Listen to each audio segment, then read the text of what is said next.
When it comes to investing, I'm curious because Vanguard now predicts lower than average returns over the next decade. Well, surprise. I saw your Substack and I chuckled to myself. What You did have to you know, think? Graham. I chuckled when I Please. saw it.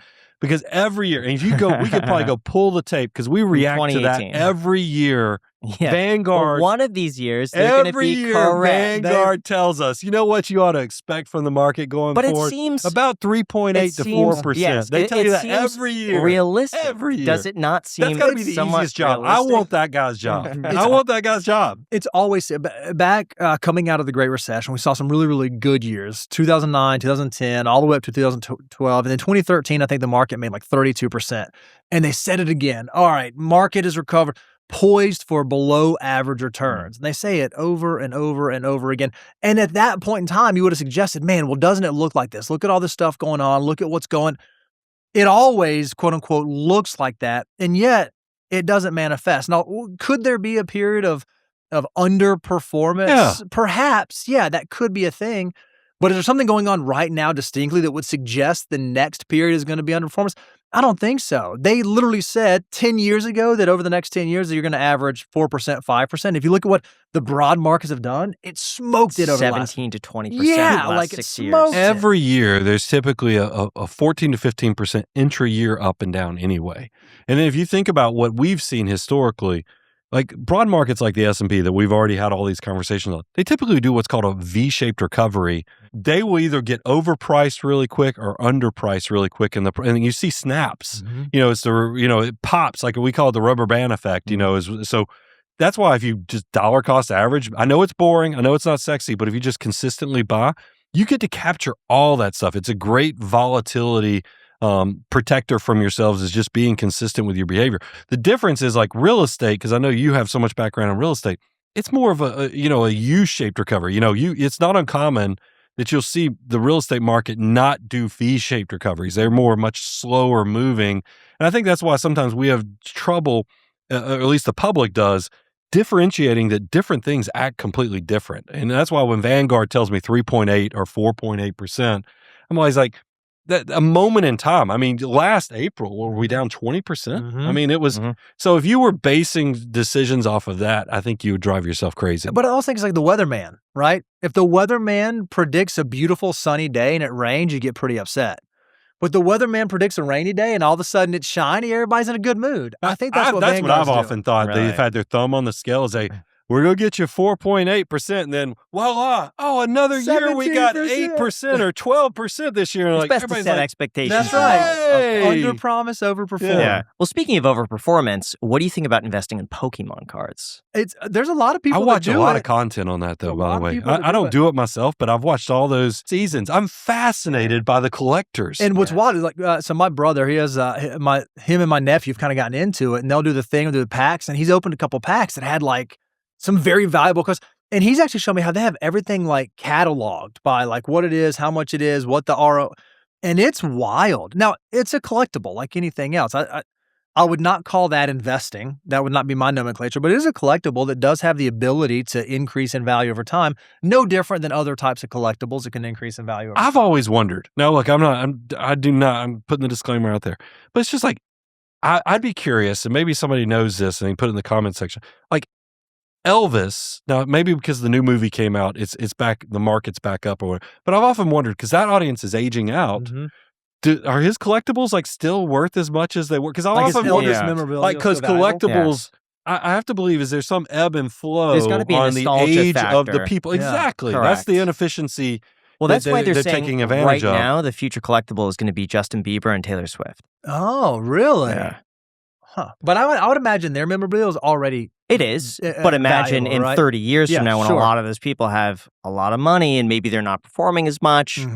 What I think is like Pokemon was a big thing when I was a kid, Yes. right? And it seems like there's been this new resurgence that now young kids these days, it's still a big thing. So I don't feel like if it were going to be a collectible, it seems like it's going to be a long time for it to But be. you realize you are getting to the age now where things are you're going to see the boomerang. It's just starting to go is again. because things from your childhood will now become the hot commodity just because of you are the age of, you're the parents, the generation of kids.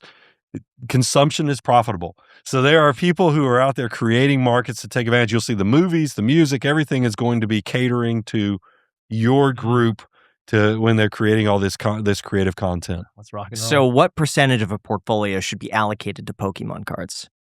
I mean, look, if you want to, because we let people do speculative stuff. So if you want to dabble with 3 to 5% of your portfolio, go knock yourself out. That's more, but it falls back to the Jack category of hobby. Mhm. I mean, because that's what I'm not picking on you about that. It's just, but you said you get fun out of that. I do get fun out of it. Yeah. Yes. I'd say less No. than 5. Less than Okay. 5% of your liquid portfolio would be okay to do something if collectibles are your thing or individual stocks your thing or, covered call option strategies your thing. I would try to limit it there. Here's what I found really interesting is that there's a theory out there that says that young people are not buying houses because houses are so expensive. So instead, they're putting their money in collectibles like Pokemon cards, watches, and cars. And that's why a lot of those things are going up in value. Because think about it. Maybe buying a $600,000 house is unobtainable. Buying a $20,000 Pokemon card, you can't theoretically obtain that. Or buying a $80,000 sports car. But the thing, can I tell you the only problem I have with collectibles is kind of like, because I went through a watch phase myself. Now it seems like the wealthier I get, the more gizmo I get. Instead of looking at the luxury watches. The thing nobody ever talks about is the market drag cost to actually turn what the market value is into liquid value. Because you usually have to go through brokers. You typically have to, or a trading site that's going to have some type of trading cost to it. So the market, and we all get frothy and excited about it, but if you actually, I think it took into account all the costs that you'd have to turn that into liquid cash, I don't think it's actually as valuable or as people say. I think it's great if you sell that. Like I think Mr. Golden probably does a great living being the marketplace for that stuff because it's a pretty nice rake on that, doesn't he? But I mean, if you're thinking this is how I'm going to build my wealth, it's the same thing if you're trying to sell watches or jewelry. The market is very inefficient on what the costs are going to be for you to turn that into liquid cash. Yeah, and they're all unique products, so you'd want to feel pretty confident you had the right one, right? Not all Pokemon cards are designed the same, so you hope that you buy it for $20,000 today and it's worth more in the future, but it's only worth more in the future if someone else is willing to pay more than you paid for it. I would tell that young person, hey, if you have $20,000, instead of doing the Pokemon card, if you're going to set yourself for a higher probability of success, go buy $20,000 of the S&P 500. And you have a higher probability that in the future, that S&P 500 will be worth more than it was when you purchased it. But I do want to give one exception is that, because I've had 2 examples. We had a client of the firm who was making 6 figures trading Disney pins because he was just an expert at the market. And there are since it's such an inefficient marketplace, he'd go find pins, in whether it's eBay or elsewhere, and people not know what they're worth. And you go basically steal them. It's kind of like your story. But that's an active. It's not stealing, by the way. He knew the knowledge. Yeah. Well, also because you always hear people say, "Don't buy boats. The best 2 days to own a boat is the day you buy it and the day you sell it." But then we had a client that also made a great living trading boats. But once again, it's because he was an expert. It's back to my point earlier, bringing it full circle. Sometimes it takes 10, 15 years to develop the expert where you can see stuff that nobody else can, but you have to take into account there's a skill set or a time component that also went into that you've built a skill that the market doesn't have. And that's why it's easier just to buy the index if you can't go out there and spot that. And if you don't know if you're the expert or not, then you're probably not. You're probably not the expert.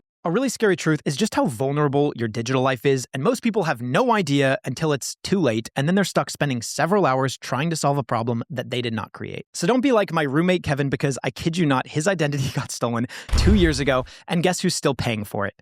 Me. Because the one thing he still can't recover is his Venmo. See, the trouble with identity theft and fraud is that it doesn't happen all at once. And by the time you notice, usually the damage is done. And that's exactly where our sponsor, OmniWatch, comes in. It catches problems early by keeping an eye on your identity, credit, financial accounts, and online activity altogether. And the best part is that setting it up only takes a few minutes, and then from there, it works quietly in the background all day, every day. OmniWatch monitors your credit activity, data breaches, and the dark web using AI-powered detection tools that are able to spot suspicious activity in real time. If it finds something unusual, you get an alert that tells you exactly what happened and the next steps to take. You can lock your credit, secure all of your accounts, and fight fraud with just one click. If identity theft does occur, OmniWatch connects you with US-based specialists to restore your identity and handle the damage with up to $2 million in identity theft insurance. So head on over to omniwatch.com/iced to get 50% off of your first month and see for yourself if your information's actually secure. Seriously, guys, the peace of mind is worth it. Protect your credit, identity, and online data today. Again, that is 50% off your first month at omniwatch.com/iced.